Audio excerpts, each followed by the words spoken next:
just period.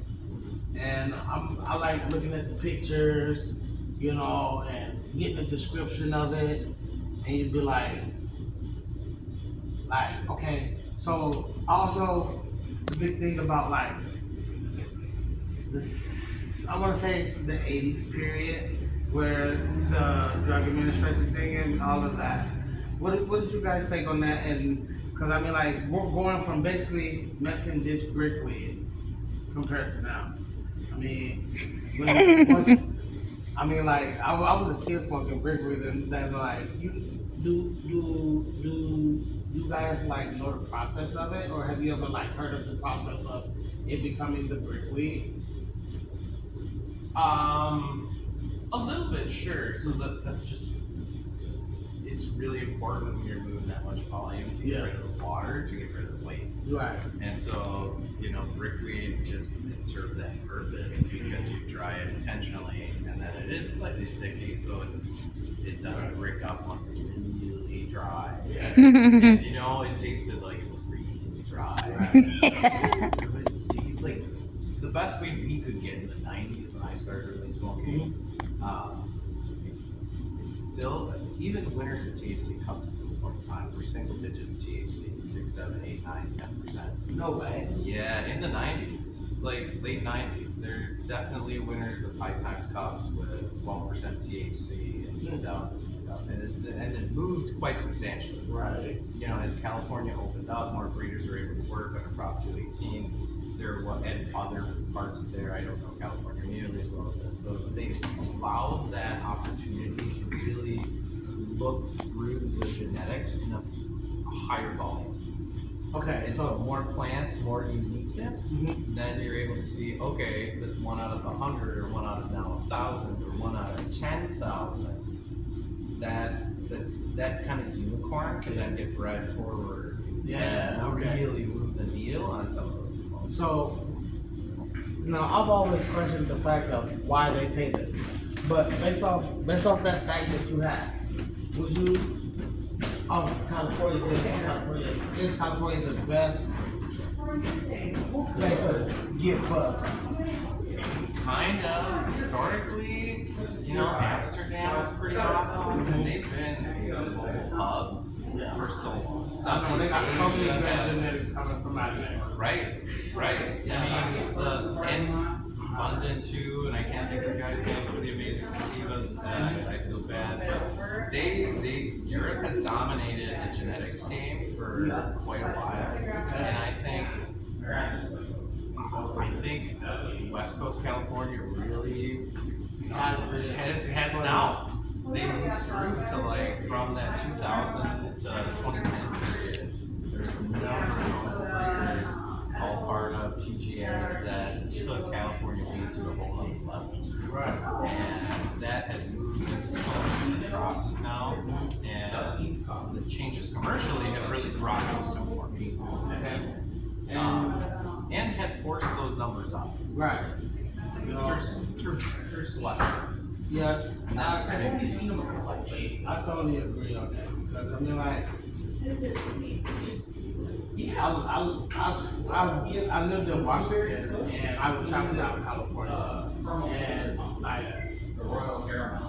Washington weed is really good, but they're really green, and it rains all the time, and people like that really good rainforest weed, they're gonna put them seeds out there. It's really good, you know, but like I can tell the difference of like the bunch of a California grown cannabis than Washington. You know, so really, I agree. California is one of the best, but I would love to try something in Amsterdam. Like, what would be a good genetic that's European?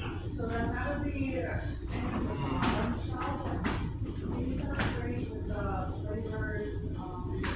I am blanking on who I'm trying to come up with.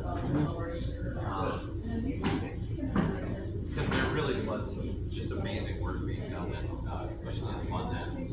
I can't come up with the gentleman's name. I feel like I should have done some homework or some stuff.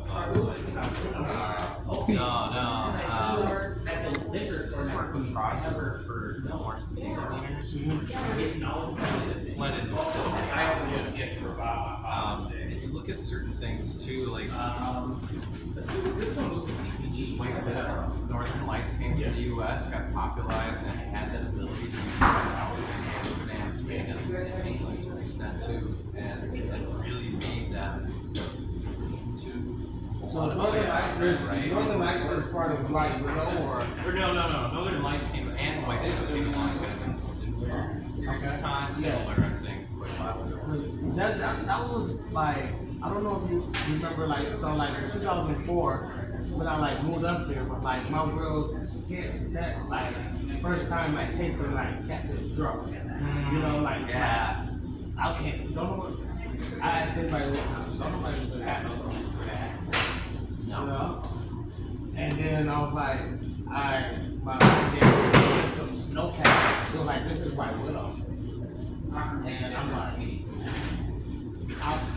I kept that gram for almost a month. And laughing.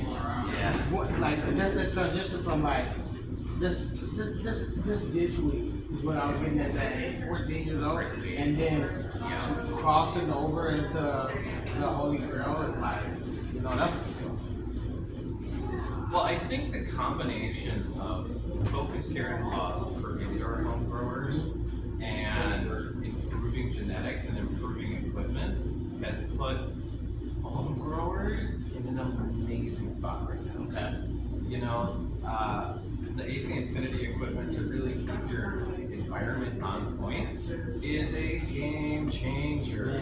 The lights in the last 3-4 years, maybe even 5 years, as the full spectrum and white LEDs have come along. Yeah, with all the colors, diodes, Samsung even. It makes it easier to use, you get more yield, you're way more efficient. It runs by itself with what? Yeah. I paid $35 more on my electric bill for 3 lights. That's not that bad. You know, and I think when you put that with the advances in genetics, even if you're growing 95% of perfect on a home grow, like, man, you're already starting based on your genetics and your ability to keep your environment point at a point kind of higher on the ladder than someone 20 years ago could have dreamed of. And you know, surprisingly, if you find a good store, you can find a whole set under $700. Or online too. Yeah, online. And honestly, it's, again, think about what your possible yield coming out of your first harvest is. I like to think an ounce per square foot is you're doing solid, so think under that to start. Yeah.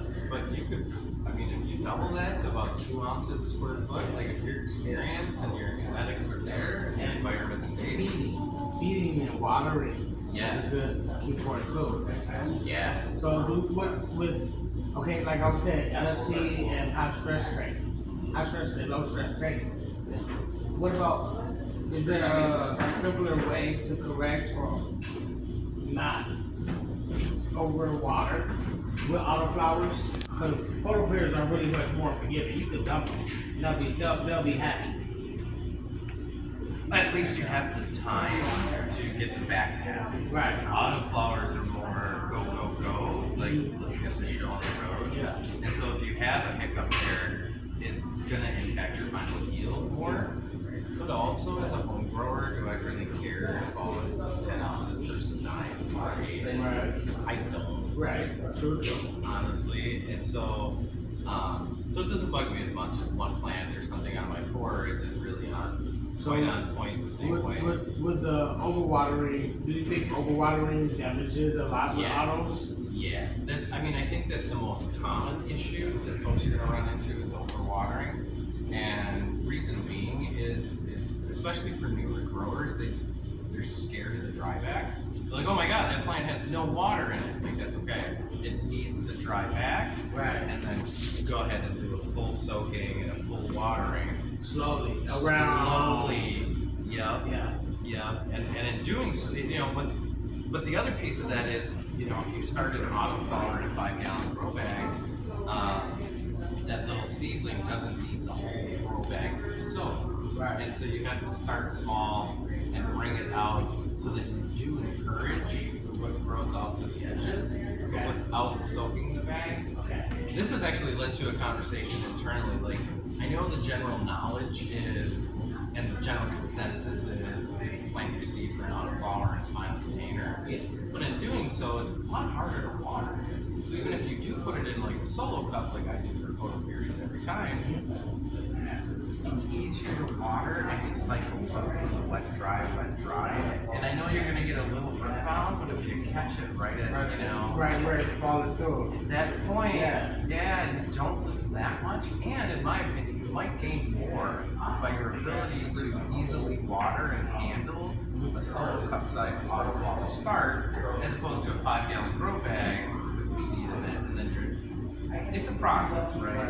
And watering and the ability to let it dry back is really important. So I think some folks might even do better, even though you know you're going to stunt it with that transplant. Yeah. But it gets the plant into a healthier place when it's going to do that transplant. And honestly, put some mycorrhizae on those roots. It really helps the transplant. What's that? Dino called? Dino is really good, and mycorrhizae. So, and I use grow dots too. Well, there you go. Grow dots and recharge. So that's all that stuff in my grow medium. Yep. So, are you in soil or hydro? I'm a living soil guy. Yeah. Peat based is kind of my preferred. Lots of aeration in there, and I make sure you still get a fluffy mix, but I do tend to prefer peat. When I grow outside of beds, I like to use 5-gallon grow bags for the most part. Okay. Uh, Like the grow bags, right? Yeah. So they're just bags of soil that you grow in, right? So it's a 5-gallon fabric pot. Oh yeah, okay, those are okay. That confused me at first because like they are grow bags. I saw that I was like, these are just pots, right? But they also have bags of soil as an option too. Right. Different than that. Because I seen that, I was like, is that a grow bag? They were like, you know, Yeah. but I'm learning, so I'm trying to teach Right. my crowd. It's like we're learning all this together. So I'm sorry. But No apologies, man. Well, and it's confusing because there's like 3 different ways you could do that. You can have, because they sell these where you have cocoa and it kind of comes as a mix, Yeah. and then it sits in the bag. Okay. And then there's also fabric pots, and then you really could use a bag of soil. Honestly, you don't have to get fancy crazy. I've seen this before too. Just cut it open and use that. That's Right. not perfect. I prefer the fabric, Right. because it stops the roots from getting root bound Right. against the plastic. Yeah. But it totally works. I mean, Okay. plants grow in soil. So They really do. So, question. With,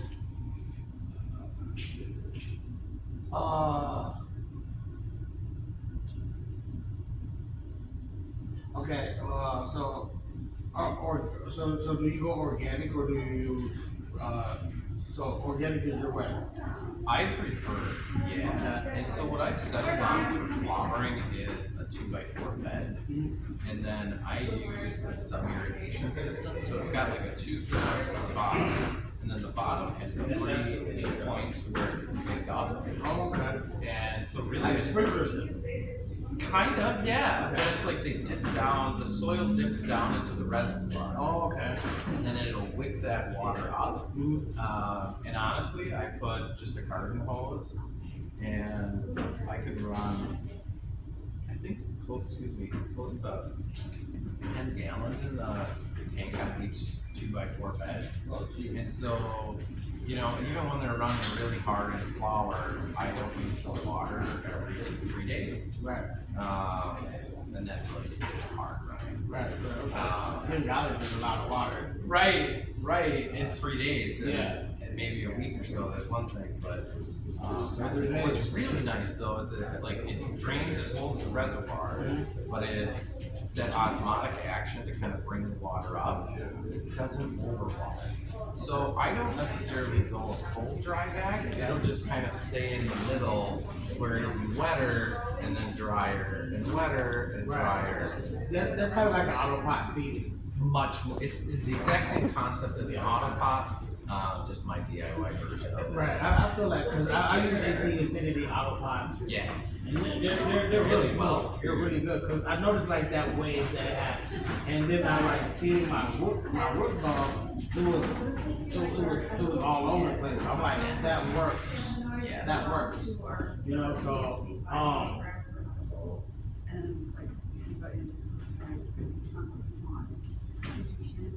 I'm gonna have to edit this part, but I got one more question.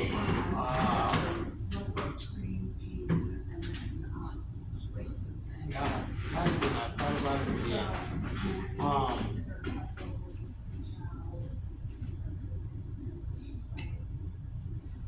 Don't worry about this question. I don't kick myself.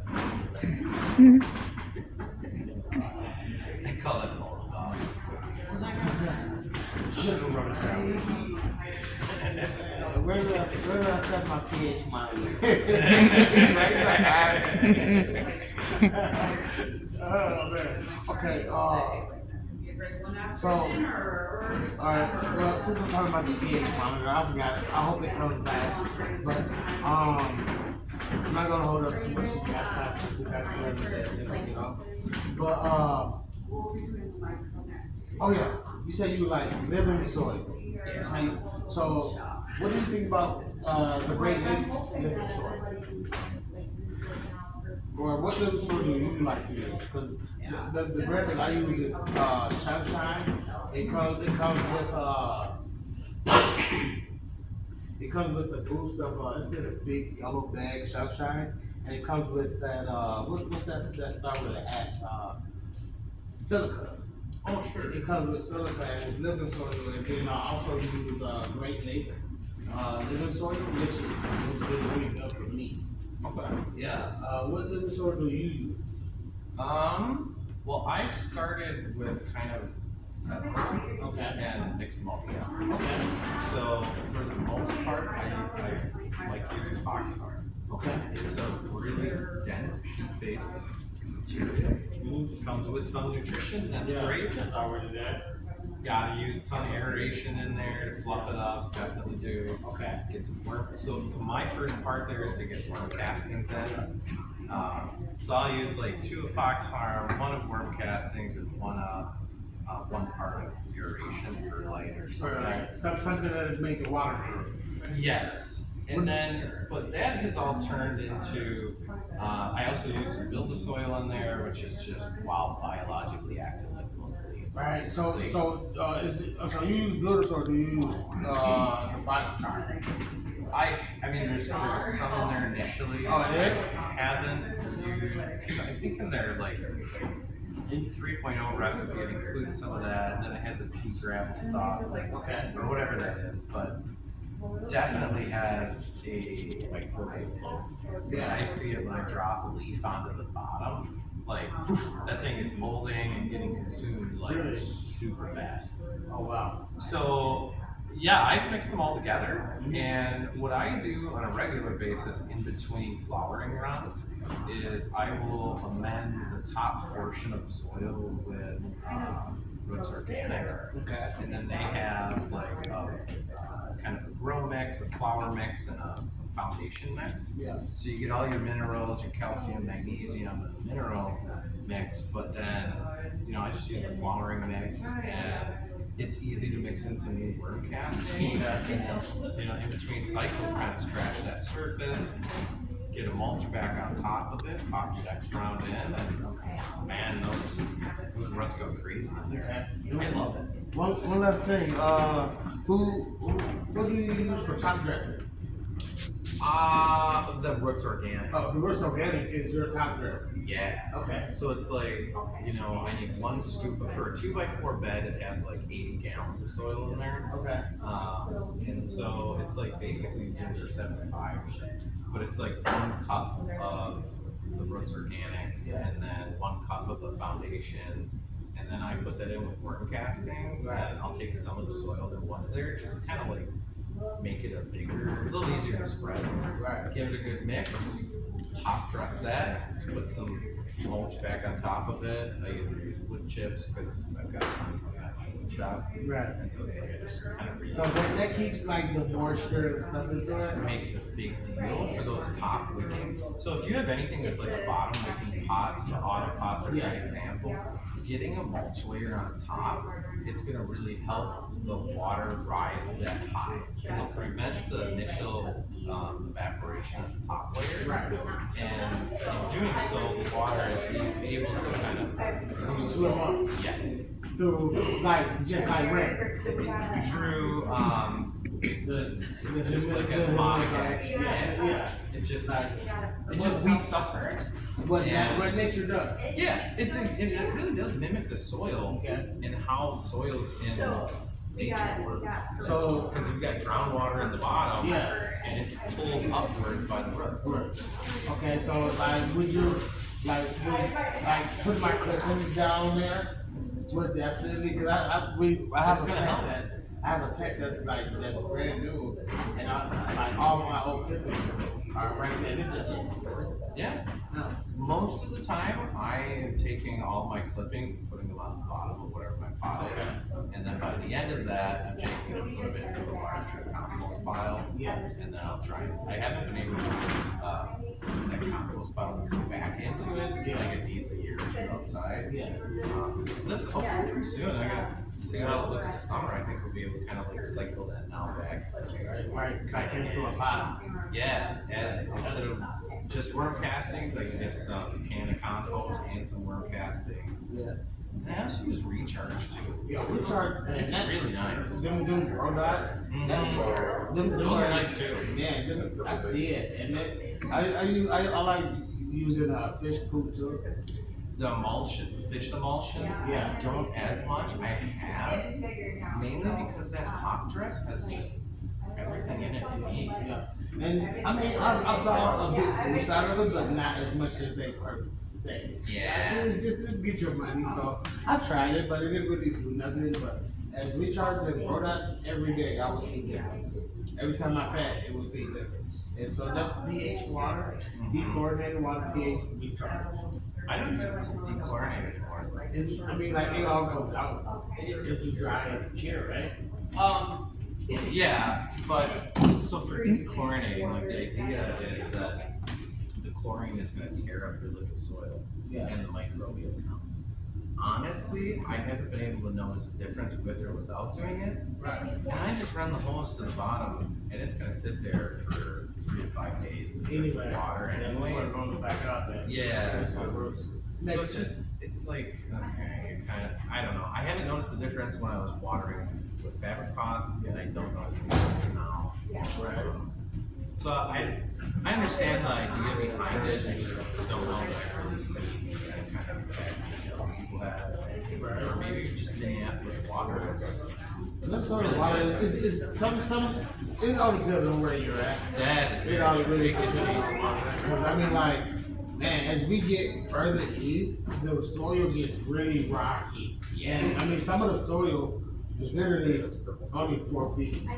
And before it gets, you know, but out west is nothing but mud. You'll be 5 feet high on your boots. This is the sole of your boots, and this is mud. Yeah. You know, so Minnesota has its soil. Yeah. And all of it's good if you test it and know what to do with it. We have a lot of different geographies in Minnesota. Yeah, it's so great.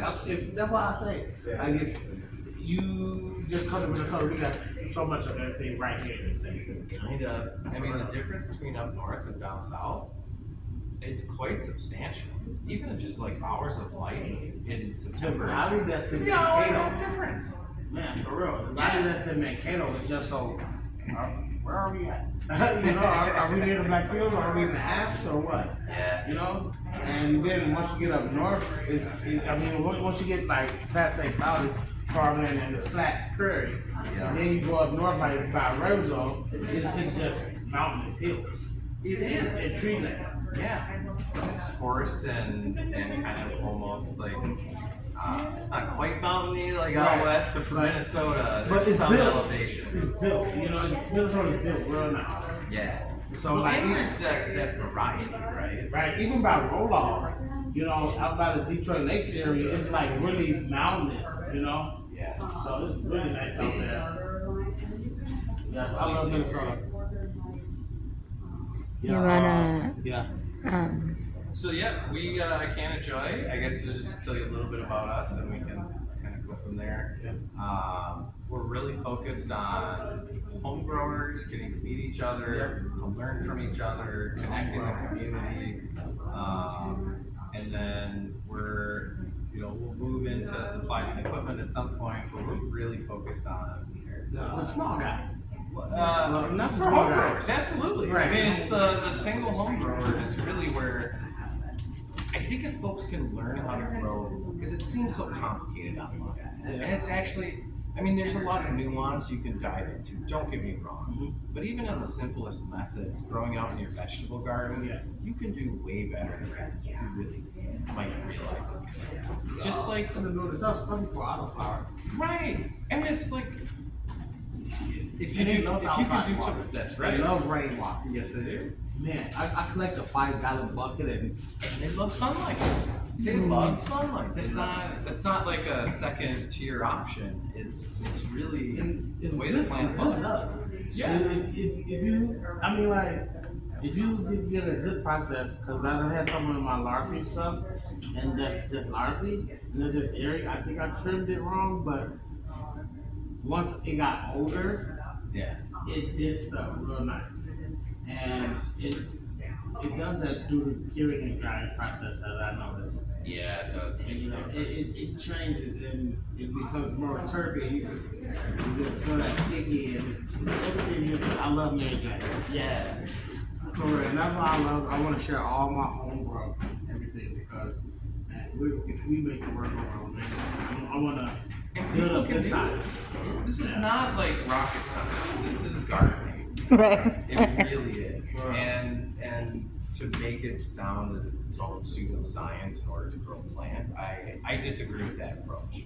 I think there's a lot of just basic gardening skills, and then it's a lot of care and attention and just focusing in on like what you being aware of the plant in the time and spending that time to care after it. If you can do that and you start with decent genetics, man, like this day and age, you're gonna have something pretty amazing to walk out to Christmas and share with your relatives. For real, that's what we're planning and like so like I got already something like in the grow for her for when she had a baby. She got right up in the go right to the freezer and pull it out. Yeah. Crispy cold nugs. You know, I love putting it up in that freezer. It's just something about it that like my cigarettes. My cigarettes go in the freezer. Yeah. So like you know, cold is the cold is what makes your blood really good. Low humidity, good low temperature. Low humidity, good. I try to keep it in between like 40 and 60, but sometimes you get really up to like 75. All depends on like I live in a situation so like if they cut like today, my windows are open because that humidity is going to be low in my house because I got my AC right here. So man, this dryness.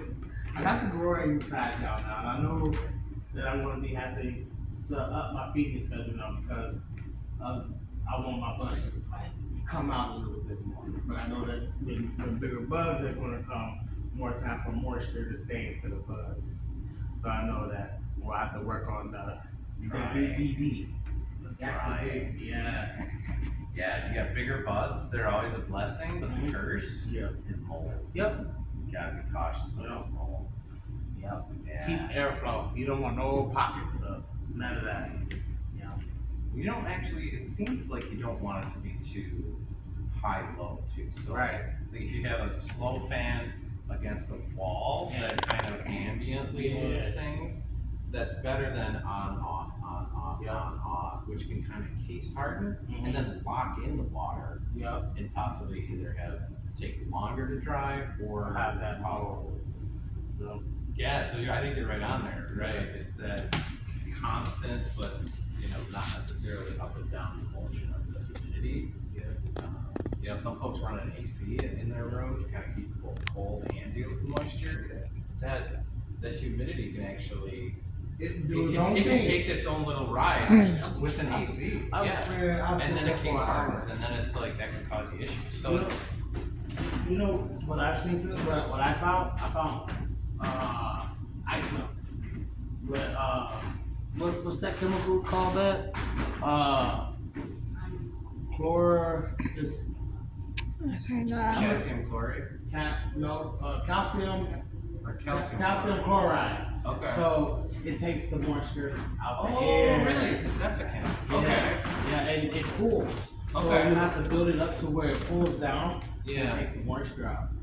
And right now I'm in between, like, honestly, my range of like maybe 60 to 75. 15 range. And it stays into that and it does it itself. And my VPD go up from like a 0.65 to like a 0.2. So, and I found that out. I was like, the Make it science of easier. it make it easy, Yeah. and it don't dissipate into the air of it while it's drying or Lock anything. Yeah, it locks itself in. So I'm like, Interesting. that's Yeah. and I said that with all my brothers. I'm like, look what I found, guys. Look what I found. Look what I found. And it don't push it. It takes it. If you leave it, it'll do it all on its own. If you give it 12 days, you're gonna have some nice crisp. Me, this time I'm pushing it to like 14, 15 days. I really want my buds to be able to cure properly and not be like I gotta roll a whole bud, because it won't break down in the grinder or a hand because it's sticky. So I want it to be able to break down and not rushing it. That kinetic sand feel. Yeah. Kids play sand. Yeah. Just you grind it and it's all like. Yeah, Oh, I love that. yeah. It's That's still moving when you For like real. drop it. It's kind of still moving. That's the type of stuff you that's cook awesome. with right there. That's real herb seasoning. Well, Yeah. Yeah. So I thank you guys. I thank you, for helping me get knowledge and also helping my content. And like, comment, and subscribe on there. And we're gonna have I'm gonna have a link to the description of their store and their location for where you guys come to Minnesota and get some good cannabis products and some hemp products and stuff like that. In store and online.